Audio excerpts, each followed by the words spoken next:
What's up, guys?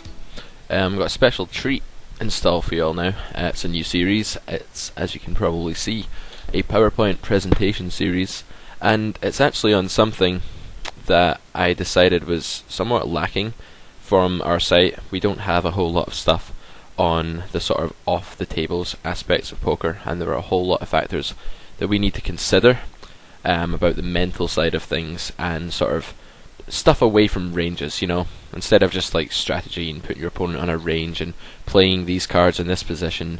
This series is more about, well, I'll show you what it's about basically. It's called the mental game, and the first thing that we're going to talk about today, what we're going to talk about is tilt.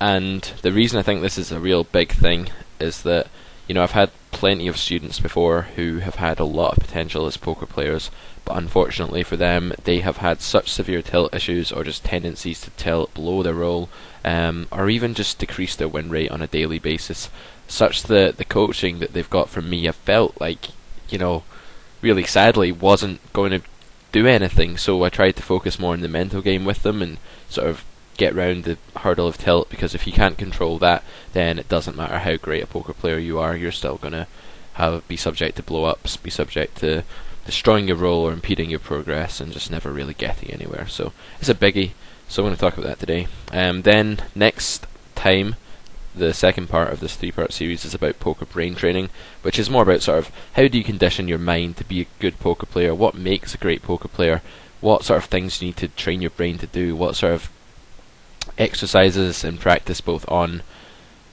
like poker related with poker related stuff and also away from poker, what other things can you do to improve your mind and make it more sort of suited for being a great poker player. Then we've got grind strategy, which is going to encompass all the little details that you need to take into account, so like your bankroll management, just how you approach the game, how you schedule it in your life, what your routines are like, how often you review, how often you play, how seriously you take poker, and also how well you balance it with your life and things like that. But for today, we're going to crack on with tilt because we've got a whole lot to get through.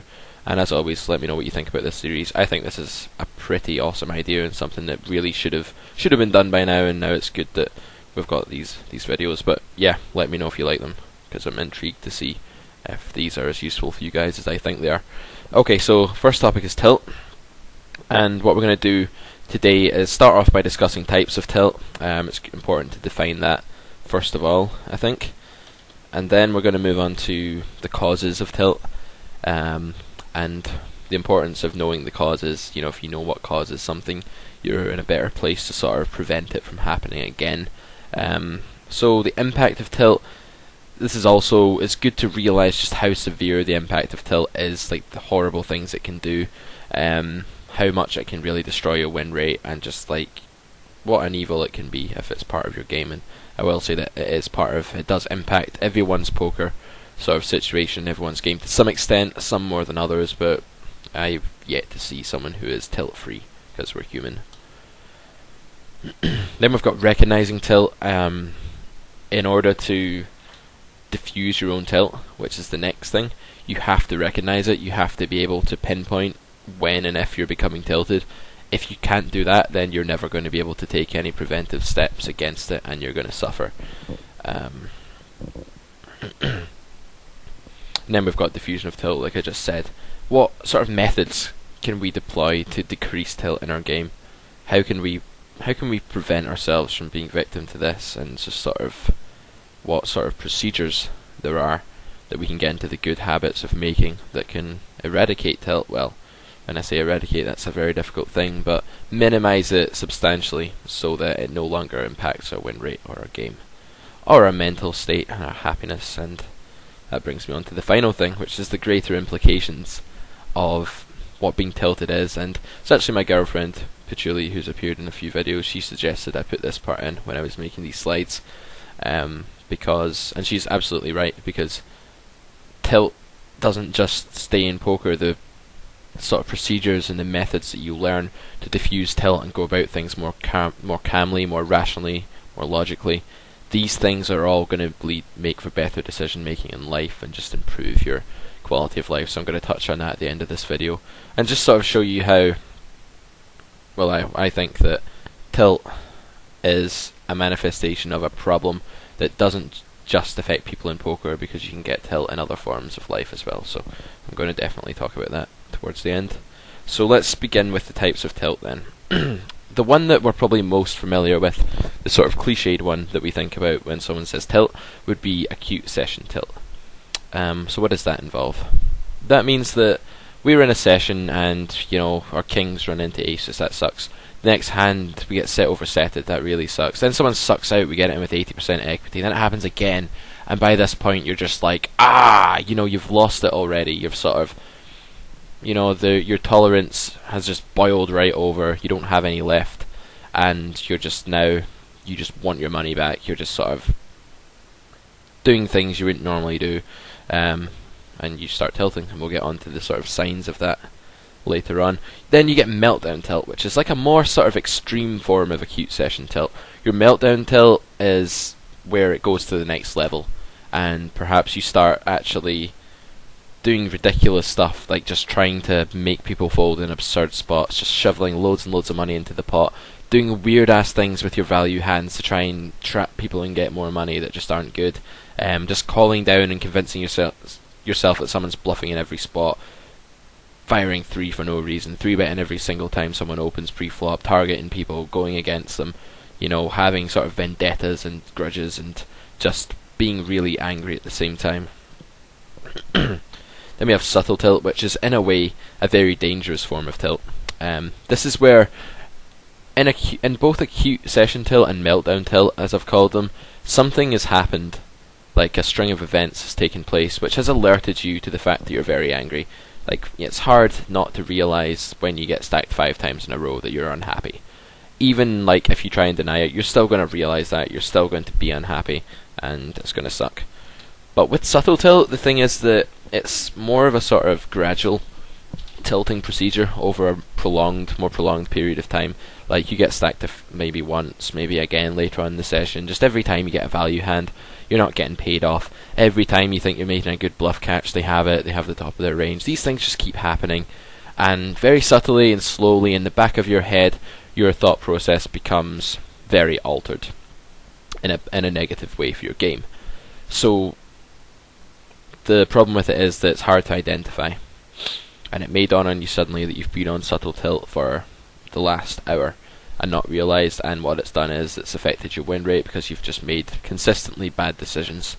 And it's hard to quit because you tell yourself you're not tilted, and no one wants to admit they're tilted in the middle of a session. No one wants to quit. Usually it's something you have to do. So subtle tilt is very dangerous, and it's more prolonged. It's much easier to quit during a meltdown or an acute session tilt, because you can sort of take a step back and be like, okay, I'm completely tilted. I just shoved 8-3 offsuit under the gun. Come on. Long-term tilt is another very dangerous thing, and it's also something that people aren't aware of. You play a session and you lose 4 buy-ins. You're very unhappy. You quit. You play another session, you lose 7 buy-ins. You're really unhappy. You play 2 more sessions, you sort of break even. Maybe you win 1 buy-in, then you lose another 3 the next time, and you're just losing confidence in your game. You're just becoming very, very unhappy with the way things are going. You almost expect to lose when you play your thing. You start to think that you're doing things wrong, things that were good habits that you were doing correctly. You tend to drop them from your game and replace them with sort of panicky, sort of intermediate replacements that just don't work as well, so it just leads to the wrong adjustments being made in your game. You just assume that something must be wrong. You're running this bad, you must be doing all this stuff wrong. You lose confidence in the stuff that you were once happy with. Long-term tilt is going to lead to just every session you play being of lower quality, and it's a lot harder to get rid of as well, because the breaks that you take need to be longer. You need to clear your head more. Your head is more permanently damaged from poker and from tilt than it is with any of the ones above. Woe is me tilt is something I coined today, where you just... I've seen so many students and other people just get into this mentality where, well, he's always got the nuts, like, of course he'll just beat me anyway, of course he won't fold, I don't want to isolate squeeze here, because of course they'll all just call, then I'll miss the flop, and then it'll be hard to play. It's like, well, you only miss the flop this amount of the time, he'll only have the nuts this amount of the time. The fact that it's been happening more recently doesn't mean that the world is against you and that poker is against you, so stop acting like it. And that's the reaction you want to have when someone's on woe is me tilt, but of course it's a perfectly natural response. In life, we expect that we do something and we get either rewarded or punished based on the merit or lack of merit of what we've done. You know, if we go out and steal a sandwich from a shop, we expect that we'll be punished for it. If we go out and work hard all day, we expect that we'll get money. These kind of things.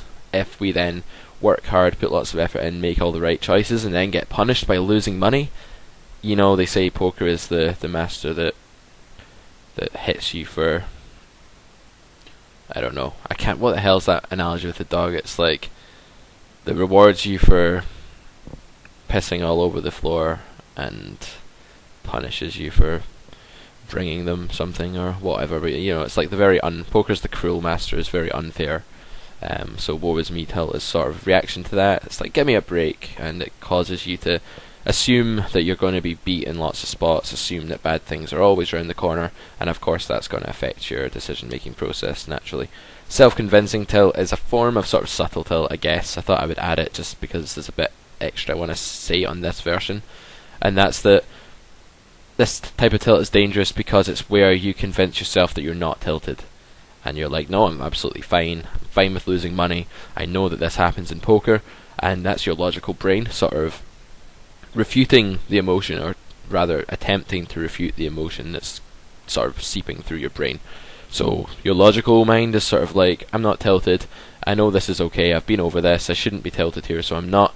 But the emotions are still in your head, and they're still, whether you choose to accept it, admit it or not, they're still causing you to make a load of bad decisions. And this is something that players like myself, people who are very experienced and have played a lot of poker, that if they tilt, it's usually a self-convincing tilt, because they're so used to picking up on the signs of the more obvious forms of tilt that this is really the only form that hits them regularly. And it's because we have this sort of, anyone that's been playing for a while will have this sort of disposition to assume that they don't tilt very often, and that they're usually not tilted, and that by now you should be able to handle losses. But there are a lot of factors that can mean that anyone can be tilted.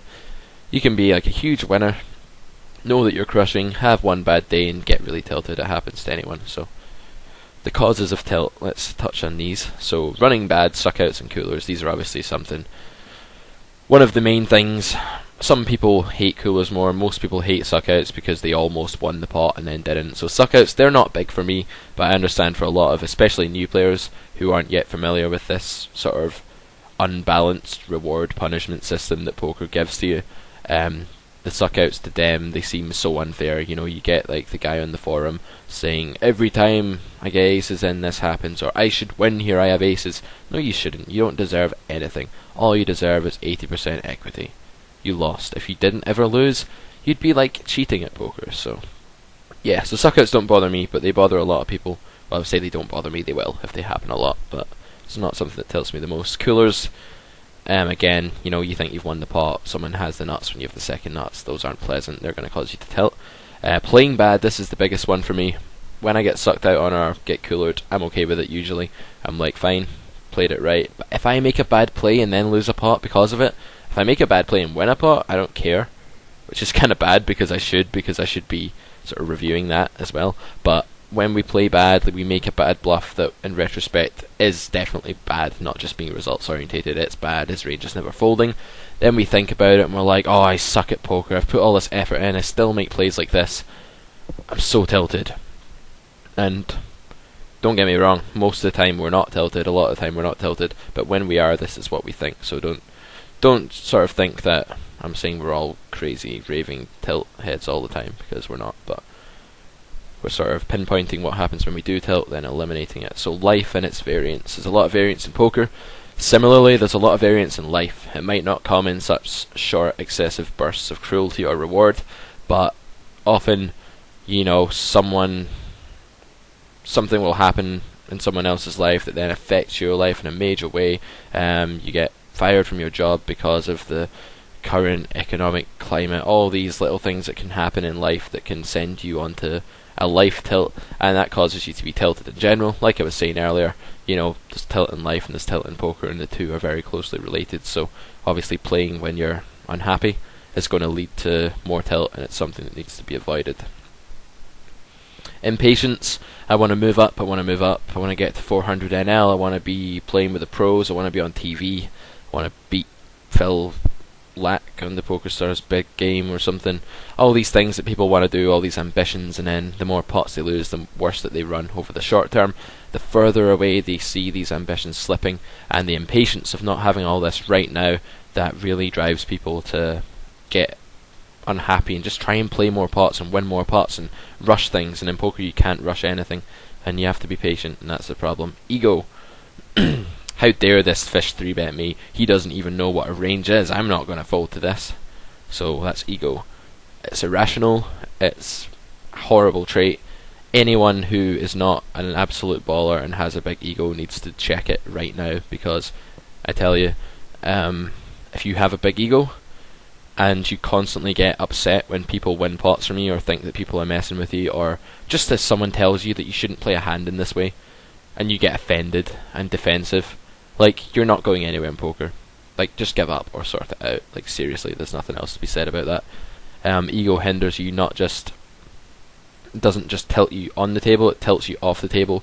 And when you're tilted during analysis, you obviously don't get the same amount of benefit from your analysis, because you're not listening, you're blocking things out, you're just stating your own point in block capitals while calling your fellow grinder school learner an idiot or whatever. I've not seen any of that in grinder school, fortunately, but you see it a lot on the sort of bigger forums and things, and it's a bad thing both on the tables and off, and you should really deal with that before you do anything else if you think you have an ego problem. And then once you're like crushing poker for millions of dollars, then you're allowed to have a bit of an ego, but not until then. So the impact of tilt. Why is it so dangerous? Why are we going to all this trouble to make a video series? Why are we going to this trouble to make this video about how to combat it? What's so bad about it? Well, for one, it destroys your win rate. Your win rate is something that doesn't come from massively outplaying your opponent and winning huge pot after huge pot, because that doesn't happen. Unfortunately, in poker there's a lot of variance and incomplete information, so it's not like chess where if you're a better player you just win over and over and over again. You win more than your opponent, but not that often, and because of that, it means that your win rate relies on a lot of very small things that you do consistently, and not just on winning loads of big pots. It's about what's your bet sizing with your c-bets here. Do you c-bet these spots normally? Like, how much do you 3-bet in position against these type of opponents? All these things are like very small additions to your win rate. So if you think about how your win rate's positive, it's positive in virtue of the fact that you're constantly making all these good choices, better choices than your opponents. You have one session where you spew 6 buy-ins needlessly, you've just destroyed like weeks of win rate. Like, seriously, it's depressing, it's demoralizing, but it's a good warning as to why you should try and avoid meltdown tilt, roll blowing tilt, and just any sort of tilt that's likely to lead to lots of bad mistakes in quick succession. Because your win rate, that's all you have, that's how you make money, it's the measurement of how you make money, and the things that go towards it are the things that give you what you want out of poker, i.e. money, success. So if you tilt, you're just destroying your own progress. Like, you're literally building up this sort of tower of progress, and you're just like one day getting mad and smashing it all to bits. It's like the kid that builds a statue out of Lego or building blocks, and it's all big, it's all big. Then he gets mad because he spills some juice down his bib or whatever and trashes the tower, and then feels really dumb because he just spent so long working it up. And that's what's going to happen if you tilt a lot. You're going to destroy your win rate. Like, there are players who have positive win rates that are still huge tilt monkeys, and it just shows that they could crush the game if they cut it out. So roll, bustoing, meltdowns, I think that speaks for itself. The spell checker didn't like the verb bustoing. Apparently to busto is not in a dictionary. It should be, but it's not. So tilt can cause these meltdowns. It can cause you to completely just move up to the next stake. This is rare. Most people, fortunately, when they're serious enough about poker to be on Grinder School and watching this video, have overcome this kind of problem. Some of you won't have. There'll be people watching this, and I used to be one of those people myself, so I have a lot of sympathy, who actually have moved up and bustoed their roll several times, or taken shots at 3 stakes higher because they had a bad session. These are the worst things. That is equivalent to just smashing over the tower straight away. Like, if you continue to play your own stake badly, that's like flicking blocks away from it. But the minute you start moving up and chasing losses, you're just actually taking a hammer and smashing it all to pieces. Underachievement. Tilt leads to underachievement. You've got so much logical potential, your thought process is good, your win rate's solid usually. It could be 5 big bets per 100 at 50 NL because you're just a really great player, but you tilt twice a week and you destroy 4 BBs of that win rate with bad decisions that you know on hindsight were a result of emotion and not your decision making process. It wasn't that was at fault, it was your mental state that caused it to happen. Accumulative tilt. This is tilt leading to more tilt, basically. I know I get tilted. There's going to be the word tilt is going to be said about 60,000 times, and it's already lost meaning to me when I made these slides, so that's probably going to be expected. But tilt causes more tilt. When I'm tilted, I get tilted because I'm tilted. You know, I'm like, oh, I can't believe I tilted again. I just tilted away all that money, and now I'm even more tilted, and it's all just a big tilt fest, and it gets worse and worse. So that's another bad thing it does. It leads to more tilt, and it's like a big acceleration of how badly you play. Loss of confidence, like I said earlier, the things that you thought you were doing right. Oh, should I be 3-betting there? That's 5 times I've lost when I 3-bet out the blinds. Maybe it's bad. These kind of things. Oh, I don't want to open King Jack here because he'll just flop a better top pair. Oh, I've got a set, but I don't want to raise for value on the flop because he'll just have a bigger set. Like, these kind of things are really bad sort of displays of how tilt can be manifested. Recognizing tilt. So, in order for us to bust the tilt, in order for us to really deal with it, we first of all need to recognize it. It's essential that we're able to recognize it. So, this is a quote that I've sort of came up with, that I made today. It's not a completely new quote. It's very similar things have been said before, but I just put it in inverted commas because this word choice was mine and I like it.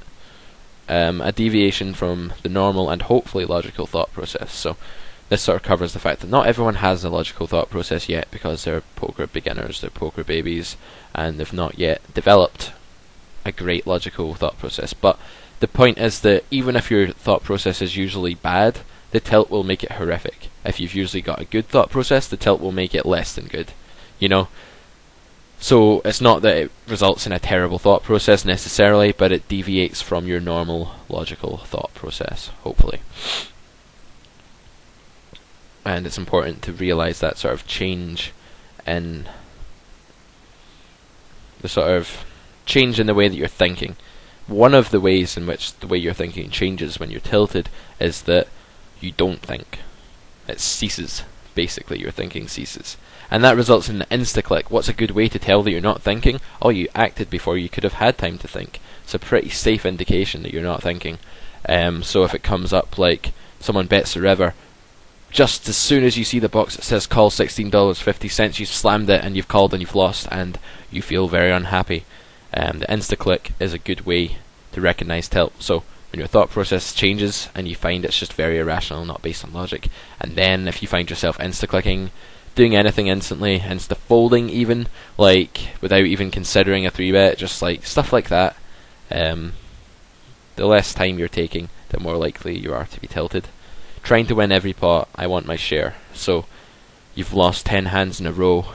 Oh, I'm going to check raise this just because I lost 10 hands to completely different opponents. So it's your thought process again.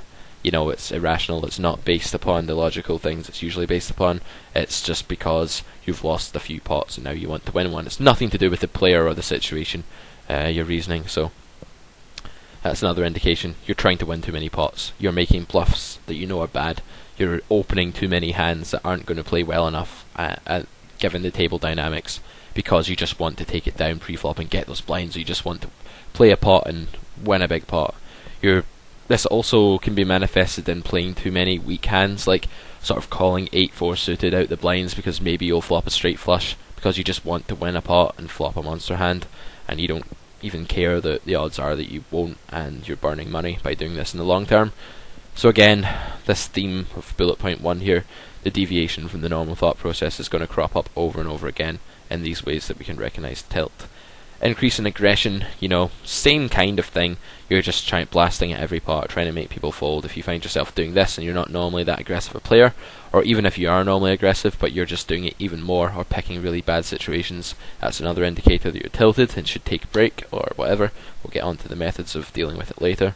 An increase in passivity, you might not, it seems kind of counterintuitive at first when I've just said an increase in aggression is a sign of tilt, but so is an increase in being passive. If you find yourself just calling, check call, check fold, not putting any sort of effort into the hand, just sort of, I want to see the next card, maybe it'll make me the nuts, I hope he checks the next street, hope poker. In chess you get hope chess, which is something you should never do. I think the same applies in poker. Hope poker, I'll call, I have no idea if it's good, but I just hope it's good. I'll just call pre-flop and just hope that I flop this. So I think hope poker and passivity sort of go hand in hand, and both are reliable signs that tilt is encroaching upon your game. Making radical assumptions, this is another one that's a fairly big problem. Someone assumes because they've lost the last 3 times they had ace queen, that ace queen is a bad hand and shouldn't be played because if they play it they'll lose. I've had students say things to me. I'll say, so why didn't you call with pocket fives there? Oh, I don't like those baby pairs, they always lose because I lost 3. Honestly, man, they'll say I lost 3 big pots the last session I played. All 3 of them were with pocket 4s. I'm like, well, that's kind of called variance. So these radical assumptions are not something these guys would normally say. They are not so illogical as people that they would normally claim such a thing. They're just tilted, and it's another way in which tilt is manifested, is by making these assumptions. So if you find yourself with sort of aces and then the flop comes like 8, 4, 3, two-tone, there's 2 other opponents and you just go, someone has a set or they're going to make a flush, this sucks. That's the tilted radical assumption, and another indication that you should not be playing right now.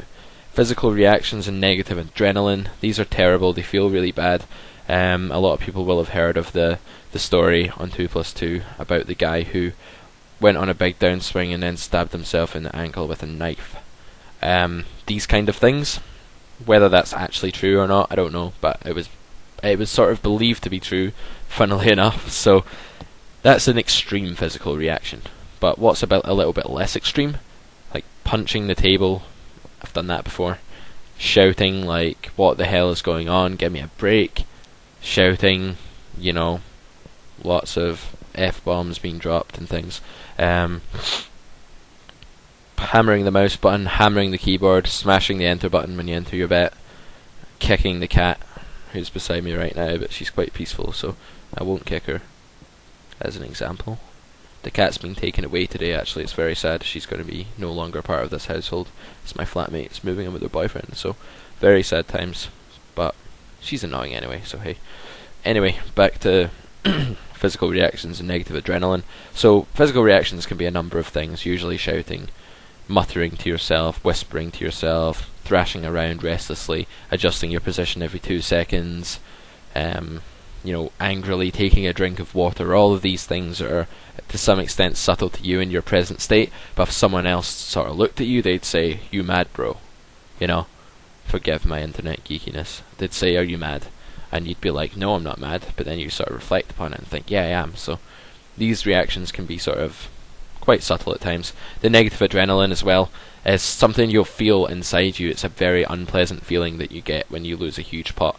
It becomes very much less and less as you play poker a lot, and when you're a serious grinder you don't really get too much of this unless you lose shitloads and shitloads in a session. So, but it's that horrible feeling of I've just lost money. When anything bad happens that has caused excitement, you have adrenaline accompanied by negative emotions, and those 2 things together, they create a very recognizable cocktail that makes you just very unhappy, and actively unhappy. You're not just like, oh, sigh. You're like really sort of your heart's beating, and at the same time you're very unhappy, and it's not a good thing. And it's very easy to recognize negative adrenaline. If you feel surges of this, it's almost certainly going to lead to some kind of acute or meltdown tilt, so you should probably just get the hell off the table. And that brings us on to how we can diffuse tilt, and the first way that we can do that is to get the hell off the table, like I just said. Identify and stop, hit, set out. So one danger to not doing this immediately is that you calm down a little bit. You still have the temperament, you still have the sort of attitude in the back of your head of being tilted, but you've been able to say things like, it's fine, I'm not tilted, and then self-convincing tilt has replaced meltdown tilt, which is an improvement, but it's in no way a good thing, because we're still playing tilted, and we want to protect our win rate.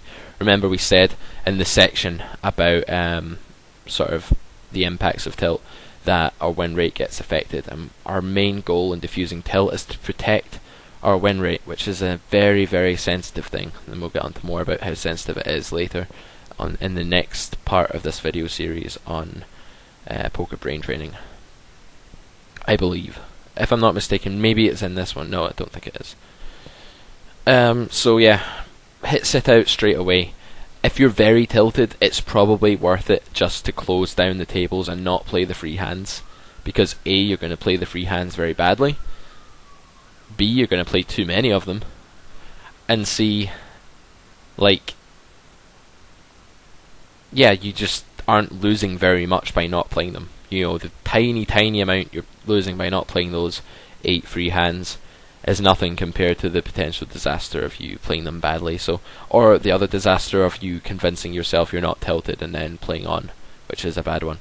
So yeah, hit sit out. If you're very tilted, straight away. If you're just sort of a little tilted and you feel you're not playing well, then maybe play your free hands and just be composed and hit sit out next big blind. Sort of get a feel for this yourself, but just make sure you sit out. Like, there's so many sessions people have had where they're tilted, where they lost 12 buy-ins, and at one point when they were 2 buy-ins down, they thought, I'm tilted, I'm playing really badly, this could end in tears, I should sit out, and then they said, nah, screw it, I'll get my money back.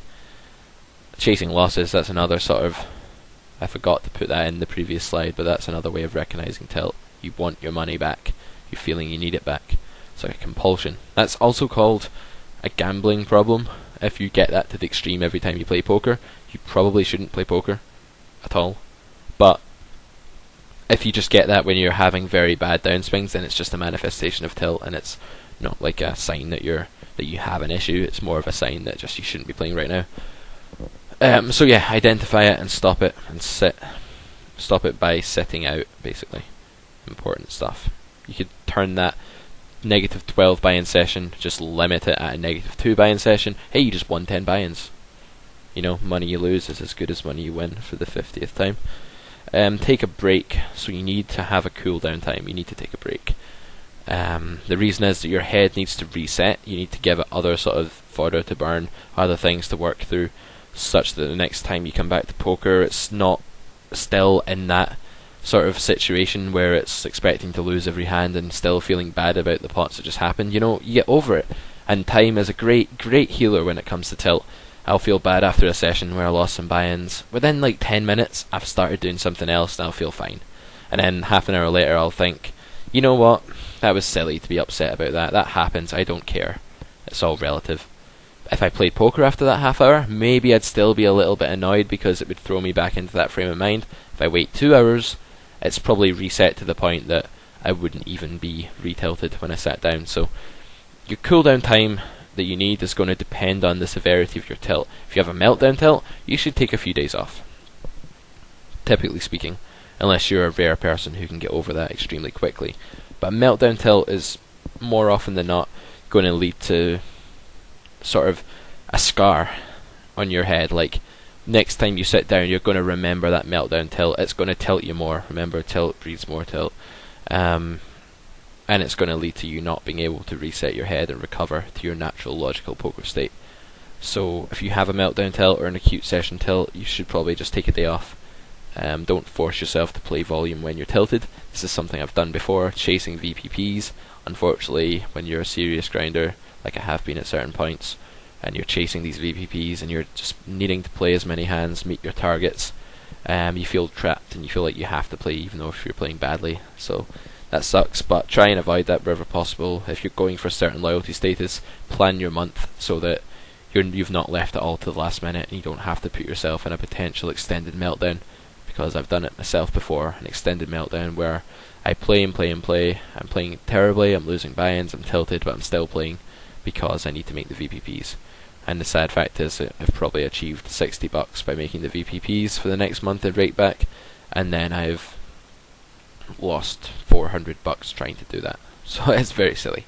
Playing well matters.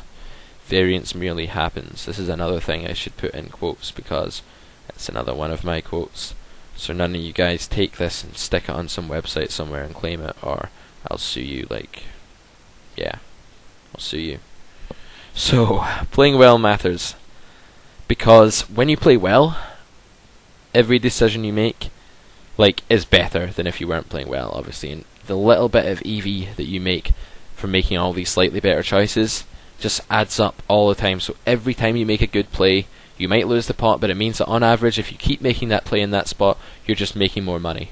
So that really matters. Variance doesn't matter because in the long run, variance evens out. Playing well doesn't. Playing well shows dividends in the long run, and you need, believe me, with the rake and all the things against you, you need to play well whenever you can. So sort of realizing this is another way to diffuse your tilt. Sort of admitting to yourself that this doesn't matter as much as your tilted state would suggest it does. You've just lost a few buy-ins. Okay. Did you play well? Yeah. That's fine. Variance happens. You can't avoid it. If you can't deal with variance, then poker again is not the thing for you. Well, I mean, a lot of people can't at first, but if you are finding it very impossible to ever get to the point where you can deal with variance, then yeah, do something else. But most people, it takes a while. Again, the reward sort of punishment aspect, we're not used to being punished for making good choices. It is going to annoy us. We're not going to be able to get our head around the variance at first, or get our emotions around it, but after a while, when we start familiarising ourselves with concepts like playing well matters, variance merely happens, it gets drummed into our head and it's going to diffuse tilt, because eventually, our subconscious will also learn this. Our conscious mind keeps repeating it, and the more you repeat something in your conscious mind, the more it seeps into your subconscious, in your store, so to speak. So you can then sort of automatically have this reaction of coming up with this phrase and reminding yourself it's all good, and then not producing the negative emotions that lead to the deviation that is tilt. Was there something else I wanted to say on cooldown times? I'm not sure if I... Yeah, I was going to say that long-term variance, forgive me for jumping about and going back, but I think this is important too. So the long-term tilt, where it happens over multiple sessions, days, weeks, months, this kind of tilt needs a longer cooldown time. It's like you're tilted over a very long period of time, so the effects of that are burned deeper into your brain, so they're harder to eradicate. Taking a 2-hour break when you're on long-term tilt isn't likely to do very much. You're probably going to have to take a break for maybe take a week off. If you've been playing tilted consistently for 3 weeks, what you probably need is to just take a week away from poker. Maybe do some studying if you really want to work on your game. It's a good way to still work on your game while you're not playing. And every so often people need holidays from it. In any profession, in any sort of job, you need time off or you just get run down, you get long-term tilted, whatever you do. Poker's obviously no exception. You're going to get long-term tilted from time to time just because of variance or other things in life, all the factors we discussed that cause tilt earlier. So if you get a very long period of that, you need to adjust your cooldown time respectively. So breathing is a very good way. I didn't used to know anything about this until I read some stuff about it, and just breathing is a great way to just clear your mind. Another thing that tilt does is that it distorts the way that you're thinking, and it means that your mind's erratic and jumping all about the place. Your body's sort of going a bit faster than it normally is. It's producing more adrenaline, which leads to more emotion than it does cool, calm, collected thought, needless to say. So breathing, taking very deep, slow breaths, sort of say you're playing a session and you're feeling really tilted, so you take a break, just sit for a sort of 10-15 minutes, breathe in through your nose, out through your mouth, deep breaths, and it clears your head, so that the next time you go back to the table, you've sort of been able to think about it logically, and you've not ended with the memory of having all this adrenaline flying through you, causing negative things, you've ended by taking deep breaths, calming yourself down, and reflecting upon it rationally. And, your brain is like, it often, when you do certain things, it goes back into its previous saved state. It's a bit like a computer in that sense. So, if you're playing poker and you end in a really nasty way and you just sort of storm away from the computer and slam stuff about, then sit and sort of fume for an hour, sort of rage silently to yourself for an hour about it, when you then go back, you're going to be sort of still in that state. Whereas if you sort of clear your mind after a session, breathe, have a think about it, maybe even do a review, and calm down, you're going to be in a much better state when you come back to play. So I think that's definitely very important, to diffuse your own tilt. So the bigger picture is always what you need to consider. You lost 4 buy-ins today. It means absolutely nothing. Like, remember that day you won 7 buy-ins and the next day you lost 5, then you won 11 the next day? What the hell does it matter if you lose 4 buy-ins? Because your graph is going to be, hopefully, again I use this word hopefully, something that goes up from point A, which is 0, to point B, which is being up thousands of dollars, right? And to get there, it's never going to be a best fit line. It's never going to be a straight line. It's always going to have peaks and troughs, so to speak, ups and downs, and they are an essential, unavoidable part of being a grinder. And if they didn't exist, you wouldn't have variance, and then you wouldn't have fish, because everyone would just... no one plays something for money that they don't think they can win at. Well, it's not necessarily true, but, Anyway, so always focus on the bigger picture. Always think that remind yourself that your graph is going to have these inevitable ups and downs. The key to making your graph better is for the troughs to be smaller and the peaks bigger. So you need to minimize the amount you lose when you're running bad, and you do that by quitting when tilted, like we've just discussed. You do that by keeping your tilt under control and just not adding unnecessarily to the damage, and you increase your winnings by making sure that you don't get all ahead of yourself and overconfident because you're running good.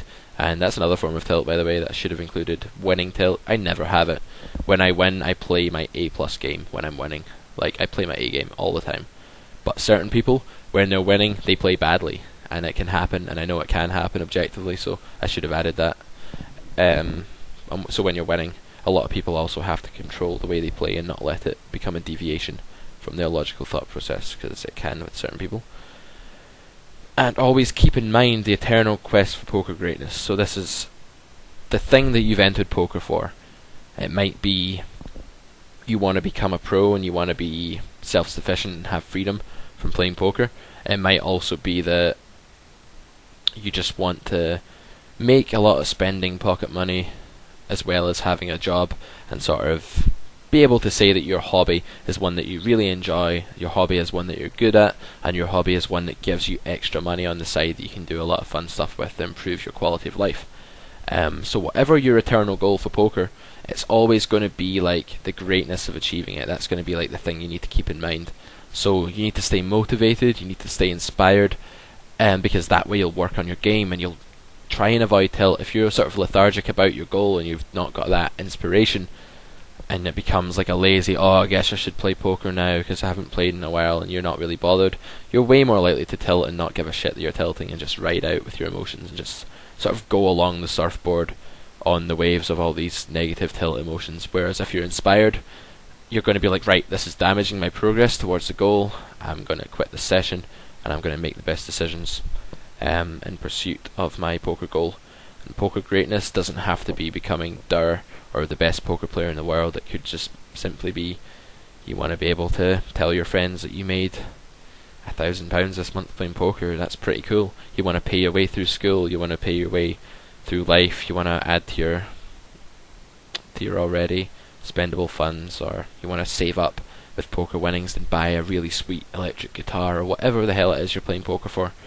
You know, we've all got our different reasons, but whatever your main goal is, that's obviously an inspiration.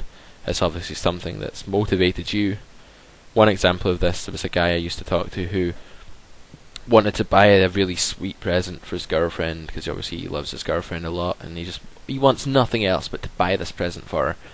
but he can't, so he motivates himself by playing loads and loads of poker, and then he can buy it, and then he says, look, I bought you this, and I did it off my own back playing poker, and that for him was like the biggest motivating thing ever. So whatever it is for you, there's always a very good reason that you play poker, unless you're just a degen. If you're a degen, you're probably not reading this slide, watching this video. But always keep your goal in mind, because it's going to allow you to make the best decisions and stop tilting, and it puts things in perspective. You know, you're doing this for a reason, so do it well. Don't check your results. You hear this a lot. It's very important. It's very true. The worst thing you can do, and one way to tilt yourself like 6 times faster, is to check results mid-session. I still do this very rarely from time to time. Usually I won't. If I find myself doing it, then it's like a huge headlight in my face saying you're tilted. I'm like, whoa, I just checked my cashier, I must be really tilted. If you check the cashier, you check your graph, your session results, your overall graph to see how much the 2 buy-ins have just impacted it. That's bad. It's a sign that your emotions and the fact that you're caring about money is very prominent right now in your game.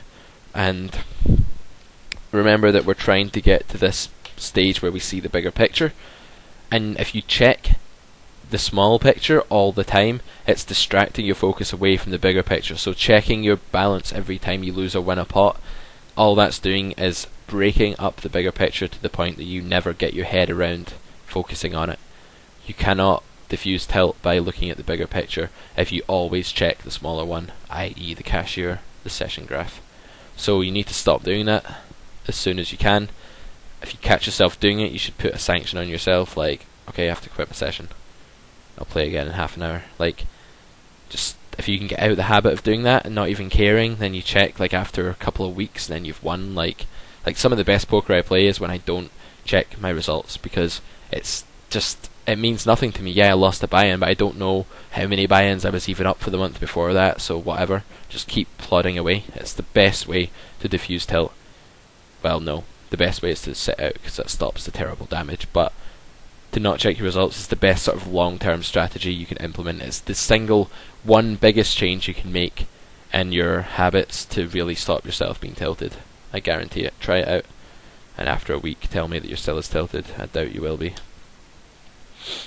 Alright, so hopefully that was very enjoyable. I've certainly had fun making this video. I found it really interesting. Hopefully that made a lot of sense and gave you some, if you suffer from tilt, or even if you don't, but you're just prone to it sometimes, hopefully that gave you a good amount of incentive to do something about it, to go out and fix it, and to minimise the damage in poker. Now we're going to briefly touch on how you can minimise the damage in life, and how you can just improve your quality of life by not being tilted, and what implications these practices have. So I think Bobby Fischer once said chess is life, and I'm going to say poker is life. Poker equals life. So go out and apply the things you've just learned about how to diffuse tilt, and sort of adapt them to life. Obviously don't do it literally. You can't go out and someone says something nasty to you, then you sort of sit silently and they say, what are you doing, man? And you say, I'm not checking my bankroll. That's not quite going to work, but there are other ways to diffuse things in life, and hopefully getting your good decision making, rational thought process, and sort of just breathing exercises, and just taking it one step at a time, and taking it easy, and not getting too stressed, man. You've only got one life. I don't mean to be like a life coach here, but I just wanted to touch on this. You likely only have one life. Who knows? But don't spend it all being mad. I've spent plenty time in the past being angry if I've been in a bad place in my life, and all it does is it brings down your quality of life. It's not good. So go out and sort of, next time that someone says something to you that annoys you, sort of take a deep breath, shrug it off, respond logically, calmly, move on, let things go. Having grudges is one way to tilt yourself permanently in life. So it leads to better decision making in life. If you can practice this stuff, you'll get into the right routines. You'll keep your logical thought process, and the best way to make the best choices for you in your life as well as in poker is to be making the best decisions logically. Leads to happiness. One, because the decisions you make are better, and they then lead to better consequences for you and the people around you, and just it's a greater amount of happiness about. And it also leads to happiness just because you're cutting out and controlling all the negative emotion, all the stress that's happening. You know, if you're working a full-time job, you're probably quite stressed, and you're trying to fit poker in as well. It's going to be very stressful. But if you can practice these things, like if you can cut the tilt out of poker, it makes you happier in life as well. So, if you're a poker player, and you enjoy what you do, you'll be happy. If you get mad at what you do and you get tilted, you're not going to be happy. You know, your job, your profession, and your hobbies, they contribute towards your overall happiness and quality of life. So this is a lyric from a song by Lazy Boy, who are Danish, I believe, rhythm and speak group. They're known as, check them out, YouTube, Lazy Boy, Inhale Positivity. Do it after you watch this video. Do it, seriously. Just go to YouTube, put in Lazy Boy, Inhale Positivity, and you get this song. And it is awesome. Like, it is so good. I'm not even going to say any more, just listen to it. Full circle. So, if you become happier in life, hey, now you're better at poker. Because poker is life. Poker equals life. So, if you tilt at poker, you're unhappy in life and you make bad decisions, which then leads you to be worse at poker because you tilt more easily, which then makes you unhappy in life, and it goes round and round. If you fix those and you don't tilt at poker, you've got less to tilt about in real life, and then when you play poker again, you're not as tilted, and it really is that much of a full circle. So yeah, they go hand in hand, poker and life, and that's something I think is pretty cool if you're serious about poker, and pretty important to your development. Alright, that would be the end of this video.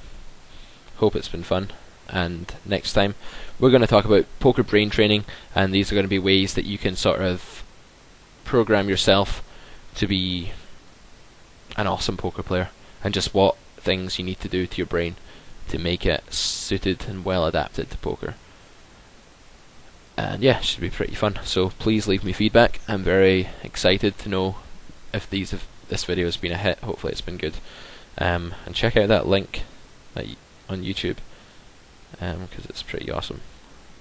Alright guys, this has been Characters for Grinder School, and I'll see you next time. Thanks and good luck.